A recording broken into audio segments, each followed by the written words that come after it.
Bonjour à tous, bienvenue sur Lumière et Vérité TV. J'espère que vous vous portez tous bien par la grâce de Dieu.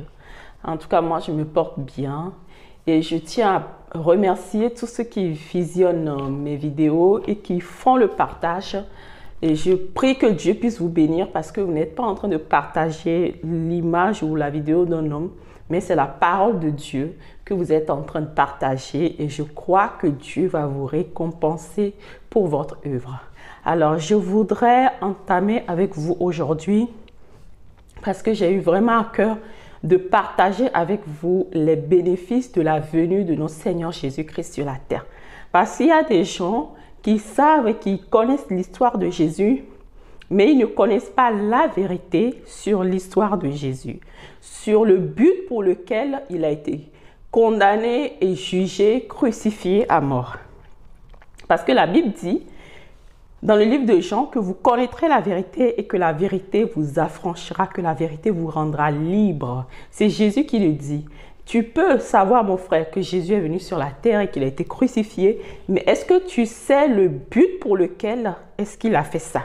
Donc, moi, c'est un cours que j'ai suivi, c'est un cours, une étude biblique que j'ai suivi qui m'a vraiment, dans mon église que je fréquente, et à travers les enseignements aussi que les pasteurs nous ont donnés, c'est par là que le Seigneur lui-même, par son Esprit Saint, nous a enseigné les bénéfices de la mort et de la résurrection de notre Seigneur Jésus.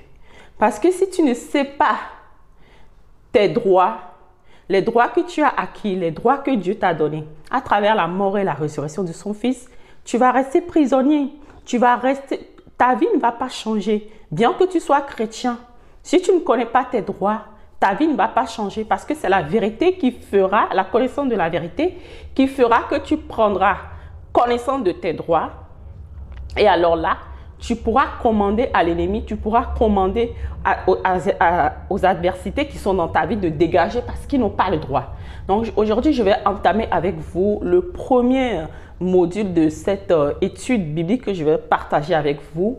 Et je prie que le Saint-Esprit lui-même, à travers ce qu'il m'a expliqué et ce que je viens vous partager, qu'il vous amène encore plus en profondeur pour que vous puissiez comprendre et accepter pour vous, pour votre vie, les bénéfices de la mort et de la résurrection de notre Seigneur Jésus. Donc, on va aller tout de suite dans le vif du sujet.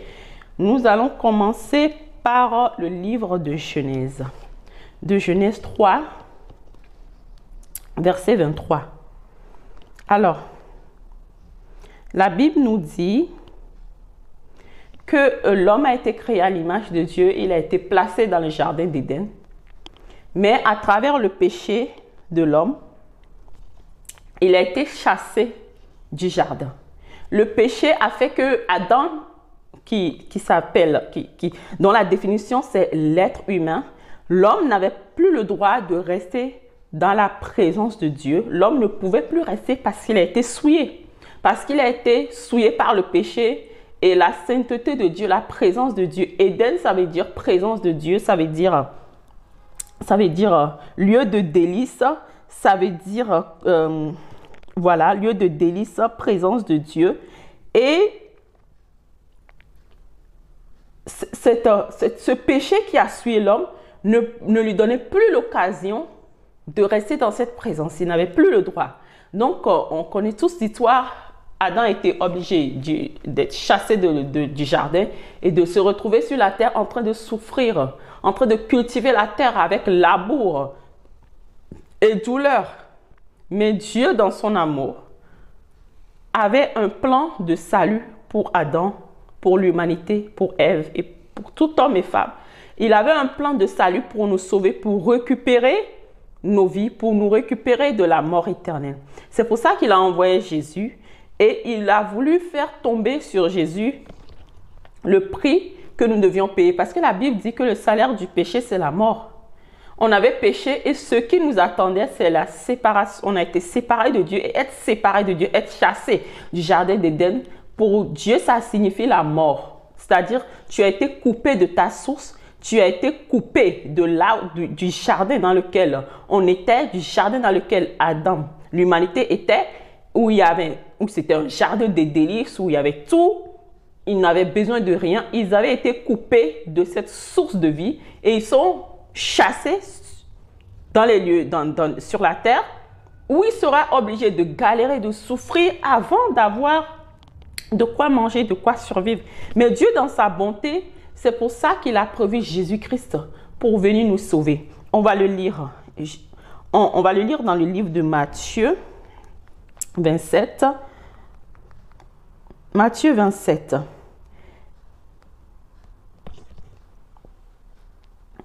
Alors, Matthieu 27, on va commencer par le verset 15. Alors c'était les Juifs. À chaque sabbat, ils devaient relâcher. Il était de leur coutume de relâcher un prisonnier et d'autres qui seront condamnés. Donc, et à ce moment-là, il y avait le condamné Barnabas qui était condamné à mort. Je vous rappelle que Barnabas, le nom signifie fils d'un père. La définition du nom de Barnabas, c'est fils d'un père. Donc là, on se retrouve avec les deux fils de Dieu. Barnabas, le fils condamné, qui est à l'image de toi et de moi, qui avions péché et qui était condamné à mourir dans cette prison, à mourir, à être crucifié à la croix. Et Barnabas et Jésus-Christ, le fils de Dieu qui est innocent, qui n'avait pas normalement le droit d'être condamné, mais Jésus est venu prendre ta place. Jésus est venu prendre ma place. Et la Bible dit ici que il avait alors un prisonnier fameux nommé Barnabas. Comme ils étaient assemblés, Pilate leur dit, « Lequel voulez-vous que je relâche, Barnabas ou Jésus, qu'on appelle Christ ?» Car il savait que c'était pas en vie qu'ils avaient livré Jésus. C'était pas en vie que le diable exactement nous a séduits dans le jardin d'Éden. Et Jésus, en face du gouverneur Pilate, il y avait Jésus-Christ et Barnabas. Barnabas était toi et moi qui étions condamnés à mourir. Mais Jésus n'avait pas péché. Mais il est venu prendre ta place. Et il a été condamné à la place de Barnabas. Et Barnabas a été libéré. Donc, mon frère, ma soeur, Jésus est venu prendre ta place. Lorsque Jésus a été condamné en Israël, Jésus était venu, il est descendu du ciel pour venir prendre ta place. Toi et moi qui étions les Barnabas, qui étions condamnés. Nous étions condamnés à mort. Nous devions être crucifiés sur cette croix où Jésus a été crucifié. Jésus est venu prendre cette place-là et t'a libéré, et t'a fait grâce, et t'a affranchi. Et il a subi toute cette souffrance par amour pour toi. Par amour pour toi. Et on va le lire dans le livre d'Ésaïe, verset 53. Dans le livre d'Ésaïe, verset 53. Et on va lire la vision spirituelle de ce qui se passait en fait. Alors, il dit, il a porté nos douleurs, c'est de nos douleurs qu'il s'est chargé et nous l'avons considéré comme puni, frappé de Dieu et humilié. Mais il était blessé pour nos péchés, brisé pour nos iniquités. Le châtiment qui nous donne la paix est tombé sur lui. Et c'est par ses maîtrissures que nous sommes guéris. Nous étions tous errants comme des brebis, chacun suivait sa propre voie, et l'Éternel a fait tomber sur lui l'iniquité de nous tous. Il a été maltraité et opprimé, et il n'a point ouvert la bouche, semblable à un agneau qu'on mène à la boucherie, un brebis muette devant ceux qui l'attendent. Il n'a point ouvert la bouche. Donc là, Dieu te dit ici que il a fait tomber sur Jésus-Christ tes iniquités. Il a fait tomber sur Jésus-Christ ses malédictions. Et la Bible dit que maudit soit quiconque est pendu au bois. Jésus-Christ, quand il a été pendu au bois, il a porté tes malédictions. Il a porté tes maladies. Il le précise ici que c'est par ses maîtrissures que nous avons été guéris parce que Dieu veut te voir guéri. Dieu veut te voir libéré de toutes les malédictions familiales. Dieu veut te voir libéré de toutes les les malédictions familiales, les problèmes générationnels. Dieu veut te voir en bonne santé. Dieu veut te voir avoir la vie. C'est pour cela qu'il a laissé Jésus-Christ être condamné à mort. Il faut que tu saisisses cette vérité, que tu te l'appropries, mon frère. Le simple fait n'est pas simplement d'aller à l'église, d'être chrétien. Mais est-ce que tu sais ce que Jésus est venu faire pour toi?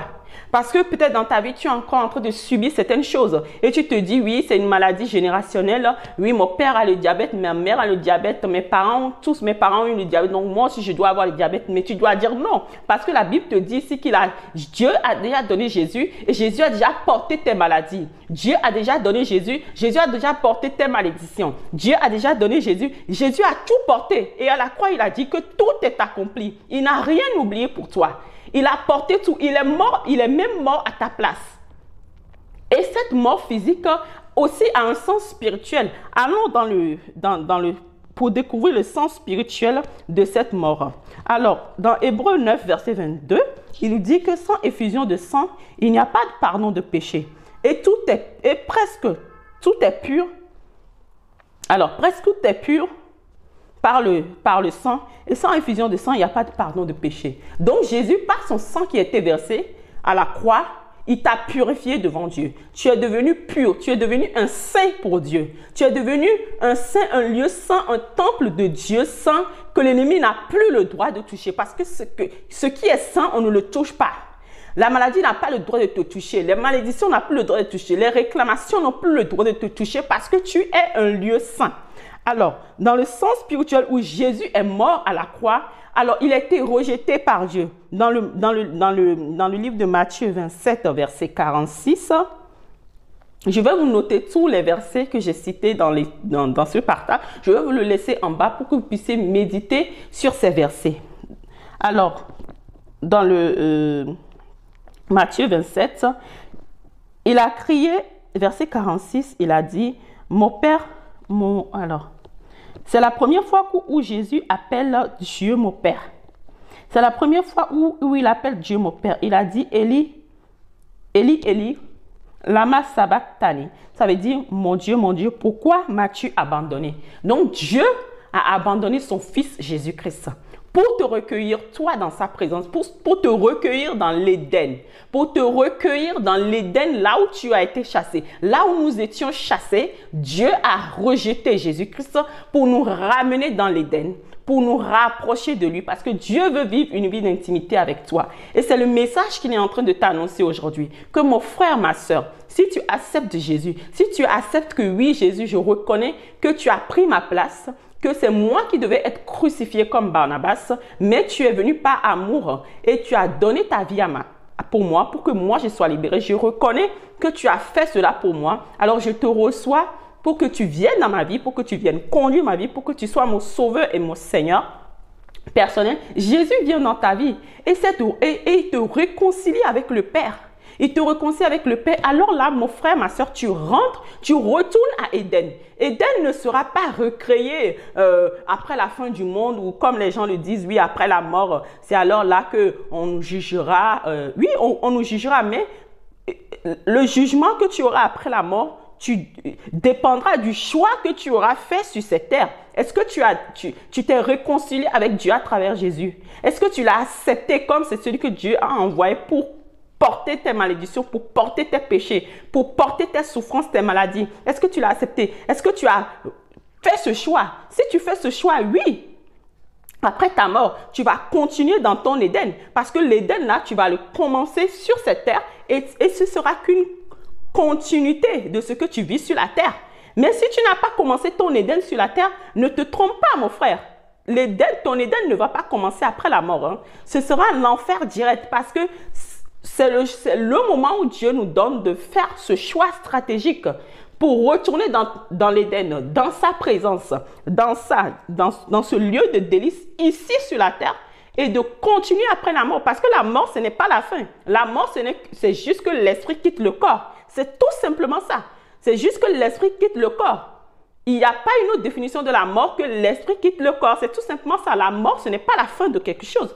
Alors, je me permets aussi de dire à celui qui entends les pensées de suicide, les pensées de mort. Oui, si tu meurs, toute cette souffrance va s'arrêter. Non, pas du tout, c'est faux. Si tu meurs, la souffrance dans laquelle tu es, que tu n'as pas reçu Jésus, cette souffrance peut même s'empirer parce que tu vas te retrouver en enfer. Tu vas te retrouver en enfer parce que tu auras mis fin à ta vie, parce que tu n'auras pas pris le choix et la décision d'aller vers Jésus pour qu'il te décharge de tes fardeaux et de tes souffrances, pour que tu le reçoives dans ta vie et qu'il t'offre ton Éden sur la terre, la vie éternelle. Alors là, tes souffrances ne feront qu'empirer. C'est un très mauvais choix de se suicider, d'en finir avec sa vie. Pour faire la petite parenthèse à ce niveau. Donc voilà, c'est ce que j'aimerais partager avec toi aujourd'hui, mon bien-aimé. Je t'invite vraiment à ne pas passer très vite sur la vidéo, mais à le réécouter dans un esprit de prière pour que le Saint-Esprit lui-même encore puisse t'amener en profondeur dans la connaissance de la révélation de Dieu. Je te prie aussi de ne pas t'oublier à t'abonner et de partager au maximum la vidéo pour que des vies soient sauvées, pour que la connaissance de la vérité soit répandue. Alors, je vais m'arrêter ici, là, pour le moment. Nous allons continuer cette série de formations, cette série d'études bibliques dans les semaines à venir. Alors, si tu t'abonnes, oui, bien sûr que tu vas recevoir les notifications dès que les prochains cours seront mis en ligne. Alors, je te dis à très bientôt, mon bien-aimé, et que Dieu te bénisse.